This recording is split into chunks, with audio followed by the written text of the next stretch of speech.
posisi strategis yang harus diduduki.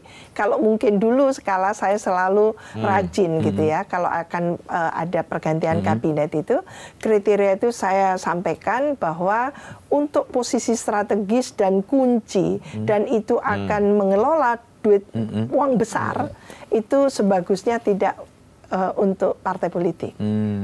Jadi kayak Kementerian Keuangan gitu ya. Dan kementerian tertentu yang memang ini untuk NKRI itu jangan ke partai dulu gitu kan. Karena apa? Karena komitmennya harus tinggi gitu ya. Dan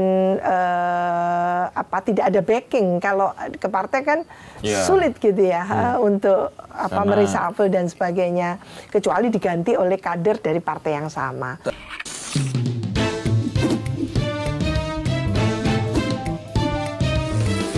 To the point aja.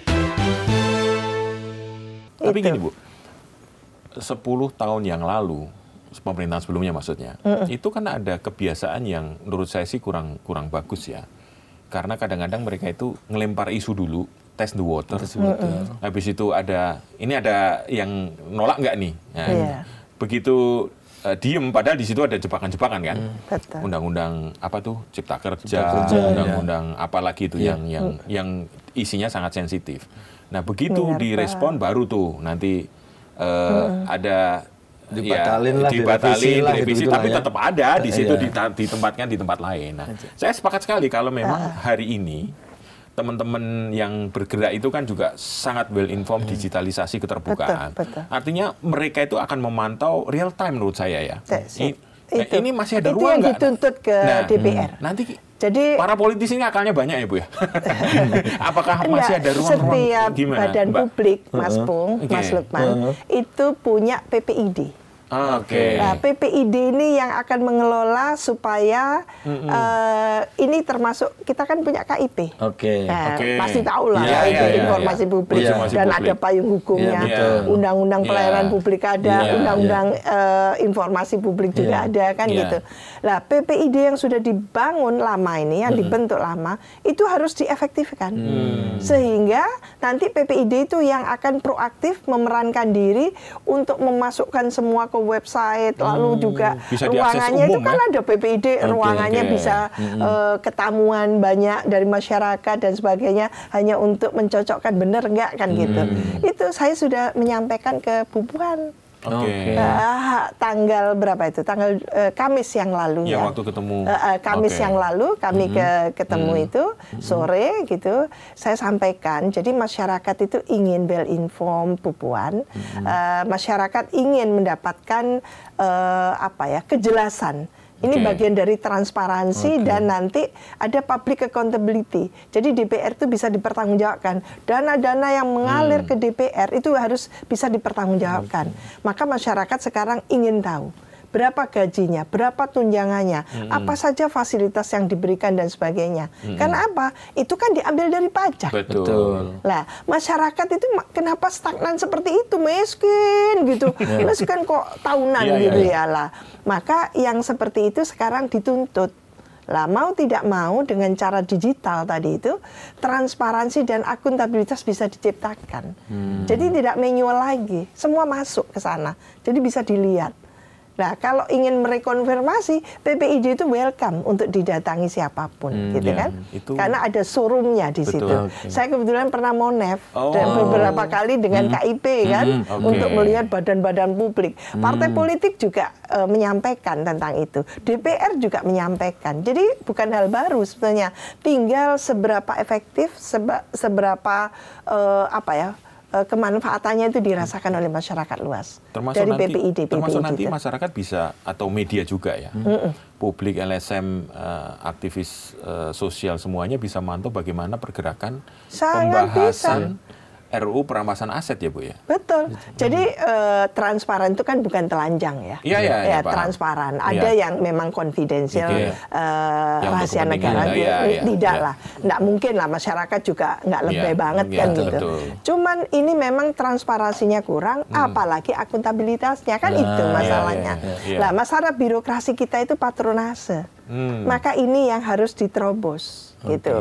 Maka dengan era digital saat ini, gunakan, manfaatkan digital tadi itu untuk membantu bagaimana agar digitalisasi governance di masing-masing badan publik itu terjadi kan gitu. Berarti artinya transparansi itu sekarang menjadi sesuatu yang sangat kebutuhan. Butuh ya. Wajib ya. Urgent lah istilahnya. Betul, ya untuk mandatori. Iya. Karena era digital tapi yang niscaya itu. Karena jangan dibikin manual tuh otak-atik gatuk. Nah itu dia jangan sampai kalah dengan yang malah yang terbang digital itu bikinan yang sebetulnya nggak benar, akhirnya itu jadi dipercaya kan. Betul, gitu. iya. Kalau misalnya orang mengulik seorang pejabat publik dari laporan keuangan hartanya juga nggak ada masalah sebenarnya ya. Misalnya hartanya. Kan semua calon pejabat publik diketahui begitu, kan? dari mana, punya rumah berapa, punya tabungan berapa. Ya itu resiko. Kalau nggak mau jangan jadi pejabat publik. Jadi begitu kita menjadi pejabat publik, saat itu pula privasi kita itu berkurang. Karena diri kita bukan diri kita lagi. Diri kita menjadi pemimpin di itu, pemimpin di menjadi anggota legislatif. Mau tidak mau, suka tidak suka, harus menerima persyaratan itu.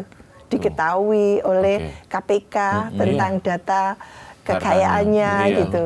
Kita aja pegawai negeri diminta. Iya, kita bilangin ya ini segini, ada 2 tabungan, ada 2 mobil, ada katakan tanah seharga ini, semua nggak boleh bohong gitu. Nanti kalau kita jadi pejabat ujuk-ujuk punya karena tadinya disimpan ya kita rugi sendiri kan gitu. Itu antara lain mungkin. Mbak, saya mau nanya lagi nih soal ramenya aksi di mana-mana, bahkan di Jakarta juga ramai banget ya. Ada mengatakan ini ada provokator, oke lah provokator mungkin untuk yang anarkis. Tapi ramenya itu saya nggak percaya digerakkan oleh provokator. Pasti ada panggilan ya perjuangan atau apa. Yang saya tanyakan nih, kira-kira kenapa ya sampai mereka itu teman-teman kita itu semangat bangkit, semangatnya secara kompak gitu loh. Kok tiba-tiba nih sekian tahun muncul keberanian. 10 tahun terakhir itu kan ada tapi nggak seramai ini dan kompak, tuntutannya itu kompak gitu loh. Kira-kira apa sih mempengaruhi sih? Apa karena pengaruh presiden kita yang selalu menggebu-gebu gitu-gitu atau gimana Mbak itu Mbak? Iya, pertama memang ini sudah akumulatif. Sudah mencapai nyaris titik kulminasinya gitu ya. Akumulatif. Di eranya Pak Joko Widodo sempat juga waktu kalau nggak salah Undang-Undang Cipta Kerja. Itu ada yang meninggal kan juga kan. Berarti memang sudah ada. Jadi demonstrasi, kerusuhan dari yang menuntut itu, ketidakpuasan dari masyarakat buruh kan gitu ya, dari komunitas-komunitas, dari intelektual, dari mahasiswa, itu sudah serentak. Jadi ada kolektif, perasaan kolektif, keresahan kolektif yang memang sudah membuncah gitu istilahnya gitu. Dan itu tentu mendapatkan peluangnya ketika semakin jadi-jadi. Orang itu kan boleh kaya, tapi nggak usah dipamer-pamerin kan gitu. Dalam keadaan masyarakat sebagian besar mungkin tidak mampu membeli kebutuhan pokoknya gitu ya. Istilahnya kalau pelayanan dasar itu kan pendidikan, kesehatan, sama perizinan kan gitu.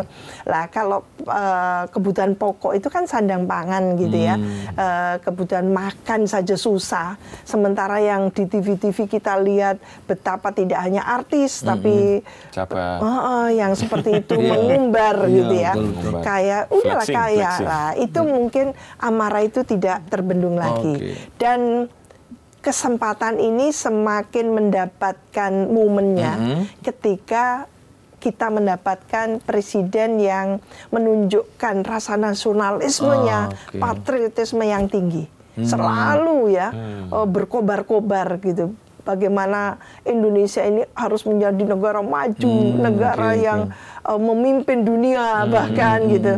Maka Pak Prabowo ke ASEAN, ke Asia Pasifik, ke Eropa dan sebagainya. Itu ada obsesi atau mimpi besar Pak Prabowo membawa Indonesia itu maju. Dan selalu diucapkan bahwa dirinya ini ingin memimpin dan menyejahterakan masyarakat. Jadi tidak boleh ditawar itu. Nah, masyarakat masgul, masyarakat senang, gitu kan? Punya pemimpin baru kali ini nih, kita masyarakat dihitung ini. Lah, mungkin momen itu dijadikan memberikan kepercayaan diri. Tidak, ya saya sebagai peneliti melihat beda. Yang lalu-lalu kalem aja, nggak ada bunyi apapun tentang rakyat kan gitu. Nah, kali ini masyarakat ya mungkin diberikan bansos, dilempar-lempar bansos kan gitu ya. Tapi saat ini itunya apa ya, spiritnya itu dihidupkan gitu ya, animonya dihidupkan gitu. Ketika masyarakat Indonesia dihidupkan animonya seperti zamannya eranya Bung Karno dulu.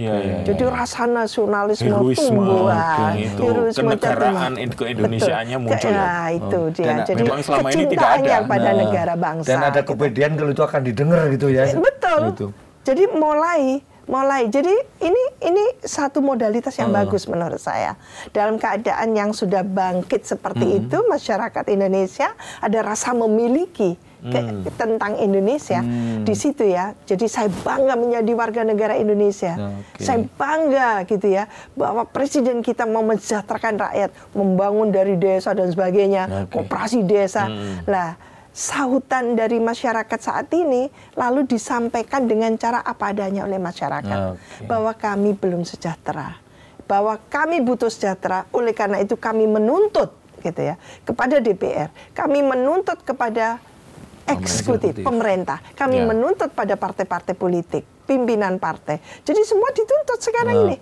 Dan itu menurut saya tidak mungkin kalau kita bicara demokrasi, kita tidak menuntut partai politik melakukan reformasi.